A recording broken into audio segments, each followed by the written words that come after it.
चला आज मस्तपैकी भरली वांगी बनवणार आहे। आज आपण बघतोय कांद्याला जेवढा भाव नाही तेवढा वांग्याला भाव आलेला आहे। 100 रुपये किलो वांगे आहेत। कुठल्याही मालाला भाव जास्त असला की त्याची आपल्याला किंमत वाटते। एवढी महाग वांगी आणलेत तर वांगी पण अशी टेस्टी बनवली पाहिजेत ना, म्हणून आता इथं मसाला वांगी करायला घेतले। खोबरं, तीळ आणि जिरं भाजून घेतलं, त्याच्यानंतर शेंगदाण्याचं कूट पण त्यामध्ये भरलं, लाल तिखट, मीठ, राहिलेला थोडासा मसाला या फोडणीत घातला, त्याच्यानंतर वांगी घातली, थोडंसं गरम पाणी घातलं, कोथिंबीर, हे सर्व एकत्र केलं आणि या वांग्यामध्ये भरून घेतलं।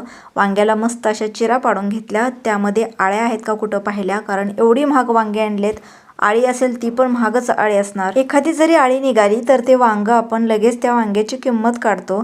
100 रुपयाची किलो वांगेत म्हटल्यावर त्यातलं एक वांग केवढ्याचं असेल। आता आपण त्या वांग्यात काय थोडं चिरून बघितलंय, त्यात आळी असेल। वांगी तर चिरून बघितलीच पाहिजेत। चला मग मस्त असं चणचणीत वांग तयार झालेलं आहे। या तुम्ही पण खायला आणि जाता जाता सबस्क्राईब करा।